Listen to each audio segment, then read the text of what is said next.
Hello students, welcome to VR solver. आज हम chapter 7 first flight का ग्लिम्पसेस ऑफ इंडिया का थर्ड नरेशन डिस्कस करने जा रहे हैं। इसके ऑथर हैं अरूप Kumar Dutta.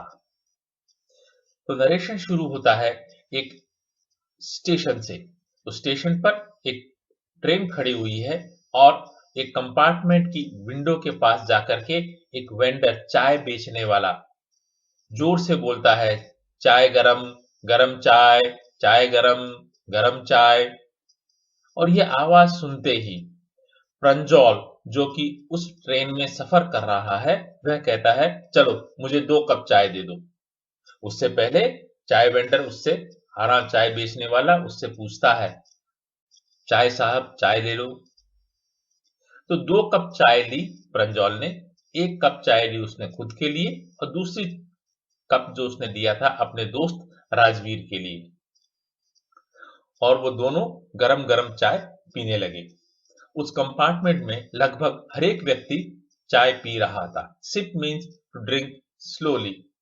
Do you know that over 80 crore cups of tea are drunk every day throughout the world? Rajveer ने प्रंजोल से कहा, क्या तुम जानते हो कि इस दुनिया में प्रतिदिन करीब 80 करोड़ कप चाय पी जाती है?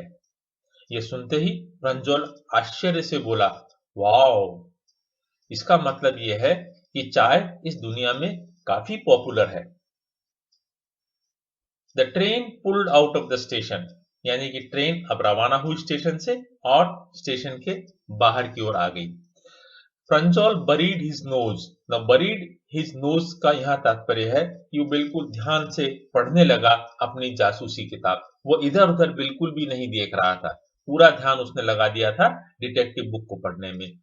राजवीर भी डिटेक्टिव स्टोरीज पढ़ने का बहुत ही इच्छुक था। आर्डेंट फैन, फैन मीन्स जो किसी को फॉलो करता है, एंड आर्डेंट फैन मीन्स पैसियोनेट, जो कि किसी चीज को बहुत ही पसंद करता है, तो हम उसे कहते हैं ardent. Ardent means strong. But इस समय वह, उसकी रुचि इस बात में ज्यादा थी कि वह ट्रेन के बाहर जो ब्यूटीफुल सीन्स हैं उनको वो देखना चाहता। कीन एंड कीनर, कीन means interested, keener means more interested. It was green, green everywhere. जहां तक नजर जाती थी सब तरफ हरियाली ही हरियाली नजर आती थी। Rajveer had never seen so much of greenery before. Rajveer ने ऐसी ग्रीनरी कभी भी नहीं देखी थी। धीरे धीरे जब ट्रेन आगे चलती रही तो देखा कि जो चावल के बाग थे, चावल की जो खेत थे, उसकी जगह अब शुरू हो गए थे ट्रेन के बाहर टी बुशेस, यानी कि वो प्लेन सरफेस से एक हिली एरिया में आ गए थे। और वो ऐसा एरिया था जहां पर की चाय की खेती होती थी। It was a magnificent view, शानदार नजारा था। दूर दिखाई दे रही थी पहाड़ियां, पहाड़ियों के ऊपर थे घने जंगल, और पहाड़ी और ट्रेन के बीच में ऐसा लग रहा था मानो कि टी बुशेस, यानी कि जो टी के पौधे हैं, चाय के पौधे हैं, उनका एक समुद्र फैला हुआ है। यानी कि जहां तक देखो आंखों को सिर्फ नजर आता था टी बुशेस, चाय के पौधे, चाय के पौधे। और बैकड्रॉप में, यानी कि पीछे नजर आ रही थी पहाड़ियां। तो बड़ा ही अद्भुत नजारा जो है राजवीर को नजर आ रहा था। आगे ऑथर कहते हैं, dwarfing the tiny tea plants were tall sturdy shade trees. और उन बागों के बीच में, चाय बागान के बीच में लंबे लंबे पेड़ थे, और उनके सामने जो छोटे पौधे थे चाय के, वो बहुत ही एकदम बौने लग रहे थे। ड्वार्फ मीन्स बौना, और ड्वार्फिंग एक वर्ब की तरह उन्होंने इसे यूज किया है। एमिड्स मीन्स बीच में, among them, and tiny is very small, and orderly means nicely arranged. Orderly का यहाँ पर ऑर्डर देने से, आदेश देने से कोई संबंध नहीं है। ऑर्डरली का मतलब है नाइसली अरेंज। सो ऑथर कह रहे हैं, dwarfing the tiny tea plants were tall sturdy shade trees. Tea bushes के बीच में लंबे और मजबूत जो है चाय पेड़ लगे हुए थे, और उनके बीच में थी, पेड़ों के बीच में सब तरफ नजर आती थी क्या चीज? T bushes. और उन टी बुशेस के बीच में कुछ फिगर्स मूव कर रहे थे, यानी कुछ इंसान घूम रहे थे, इंसान चल रहे थे और ऐसा लग रहा था मानो कि कोई गुड्डे गुड़िया चल रहे हों। In the distance was an ugly building with smoke billowing out of tall chimneys. और थोड़ा दूर, काफी दूर नजर आ रही थी कुछ बदसूरत सी बिल्डिंग जिनमें थी बड़ी बड़ी चिमनियां और चिमनियों से निकल रहा था धुआं। Billowing means flowing out, coming out. Hey, a tea garden! Rajveer cried excitedly. Rajveer बड़े ही खुशी के साथ बोला, चिल्लाया, थोड़ा जोर से बोला, देखो देखो वो रहा एक टी गार्डन।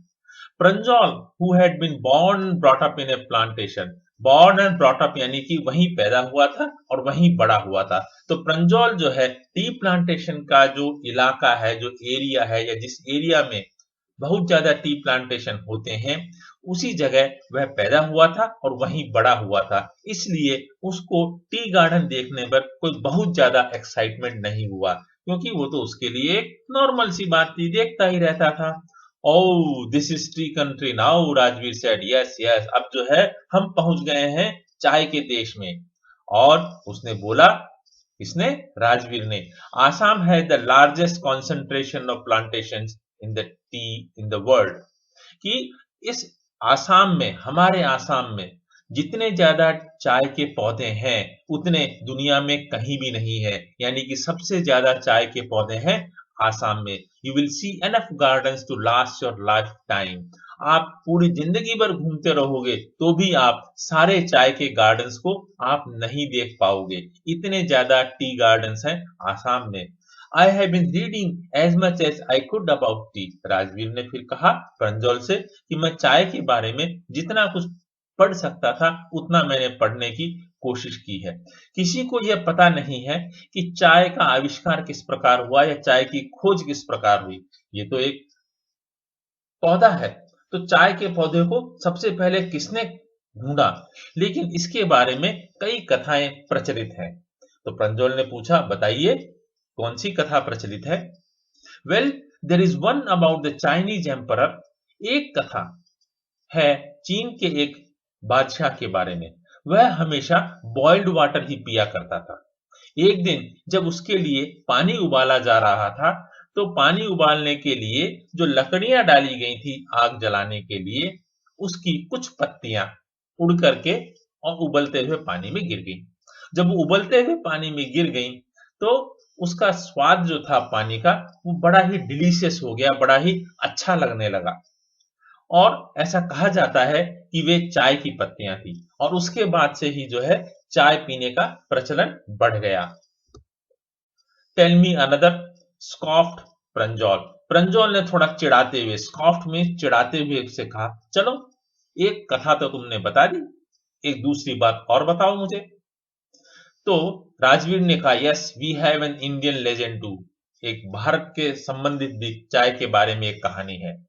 और वो कथा क्या है? एक बौद्ध ऋषि थे, उनका नाम था बोधिधर्म।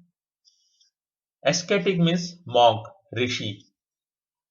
वो मेडिटेट कर रहे थे, यानी पूजा कर रहे थे। पूजा करते करते उनको नींद आ गई। जब उन्हें नींद आ गई तो उन्हें बहुत गुस्सा आ गया। उन्होंने क्या किया, अपनी आंखों की पलकें, आईलिड्स यानी आंखों की पलकें काट करके और उन्हें जमीन पर फेंक दिया। और जब जमीन पे उन्होंने अपनी पलकों को फेंका तो उनसे उग गए 10 टी प्लांट्स। 10 पौधे उगे और उन पौधों को कहा जाता है कि वे टी प्लांट्स थे। और उन प्लांट्स की लीव्स को यदि आप पानी में उबाल करके पीते हैं उस पानी को, तो उससे नींद भाग जाती है। Banish means to send away, to expel. तो चाय के पत्तों को जब आप पानी में उबाल कर पीते हैं तो आपकी नींद भाग जाती है। यह दूसरी कथा है, वो भारत देश के संबंधित है। Tea was first drunk in China, Rajvir added. Rajvir ने फिर एक बात और बताई कि सबसे पहले चाय पीने का प्रचलन चीन में शुरू हुआ था। और वो शुरू हुआ था कब? 2700 BC, यानी कि आज से लगभग 4720 साल पहले। उस समय, इतने पुराने समय से चाइना में चाय पी जा रही है। हकीकत में चाय और चीनी ये दोनों ही शब्द जो है चाइनीज लैंग्वेज से बने हुए हैं। चाय का प्रचलन यूरोप में हुआ 16th सेंचुरी में, यानी कि आज से करीब 450-500 साल पहले। और चाय की शुरुआत जो यूरोप में हुई वो एक दवा के तौर पर हुई थी, एक सामान्य पेय पदार्थ के रूप में नहीं हुई थी।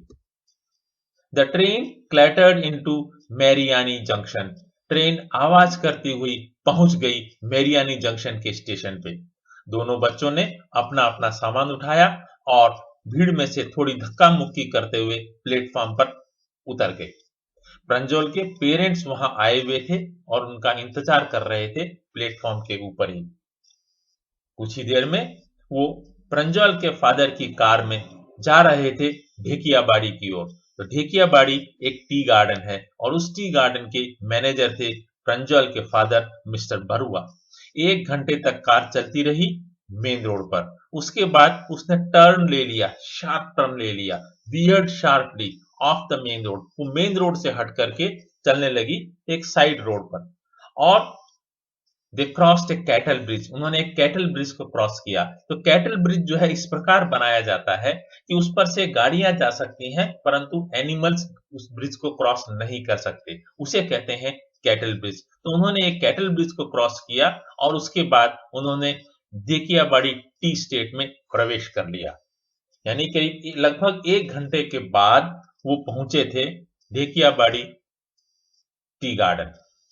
On both sides of the gravel road. अब ढेकियाबाड़ी जो टी गार्डन था उसके अंदर की जो रोड थी वो पक्की रोड नहीं थी, उसके ऊपर छोटे छोटे पत्थर डाल करके एक रोड बनाई हुई थी, उसे हम कहते हैं ग्रेवल रोड।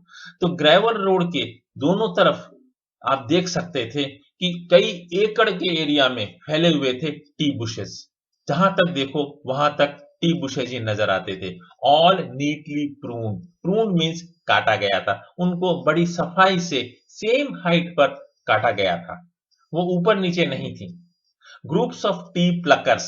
जो चाय के पौधे होते हैं उनकी पत्तियों को तोड़ना पड़ता है हाथों से। तो उन्हें जो व्यक्ति है कार्य करते हैं उन्हें कहते हैं टी प्लकर्स। प्लक मीन्स पत्तियों को तोड़ना। तो ग्रुप्स ऑफ टी प्लकर्स यानी कि टी प्लकर्स के बहुत से ग्रुप वहां पर काम कर रहे थे। उन्होंने अपनी पीठ पर बांस की एक बास्केट रखी हुई थी, उन्होंने प्लास्टिक एप्रन पहने हुए थे और वो न्यूली स्प्राउटेड लीव्स यानी जो पत्तियां अभी नई नई आई थी उन्हें तोड़ करके वो डाल रहे थे अपने बास्केट के अंदर। Pranjal's father slowed down to allow a tractor pulling a trailer load of tea leaves to pass. तो प्रंजल के फादर ने अपनी कार को थोड़ा धीरे किया, थोड़ा साइड में भी किया ताकि सामने से जो ट्रैक्टर आ रहा था वह उन्हें क्रॉस कर सके। उस ट्रैक्टर ट्रॉली के साथ चल रहा था और ट्रॉली में भरी हुई थी चाय की पत्तियां। राजवीर ने कहा, this is the second flush और स्प्राउटिंग पीरियड। चाय का जो पौधा होता है वो साल में 2 बार उस पर नई पत्तियां आती हैं। तो जब वो नई पत्तियां आती हैं तब उसे स्प्राउटिंग पीरियड कहते हैं या फ्लश पीरियड कहते हैं। तो राजवीर ने प्रंजल के फादर से कहा, अंकल ये सेकंड स्प्राउटिंग सीजन है या सेकंड फ्लश है और यह second sprouting season May to July के बीच में चलता है और इस समय जो नई पत्तियां आती हैं वो फर्स्ट सीजन से भी अच्छी होती हैं। These are the best ones. Oh, mister Barua ने कहा, यानी कि प्रंजल के फादर ने कहा, लगता है तुम यहां आने से पहले चाय के बारे में काफी कुछ पढ़कर आए हो, यानी you have done your homework, यानी कि एडवांस में यदि आपने कुछ तैयारी कर ली है, कुछ पढ़ लिया है तो उसे हम कहेंगे homework. Mister Barua was really surprised और राजवीर ने इस बात को स्वीकार किया कि यस मिस्टर बरुआ, मैं काफी कुछ पढ़ के आया हूं, परंतु यहां आने के बाद I hope to learn much more. मैं यहां पर और भी बहुत कुछ चाय के बारे में सीखने की उम्मीद करता हूं। यहां पर एडमिट का मतलब है agree. Okay students, please subscribe to our YouTube channel. If you wish to read more such contents, you can visit our website vrsolver.in. Thank you for being with VR Solver.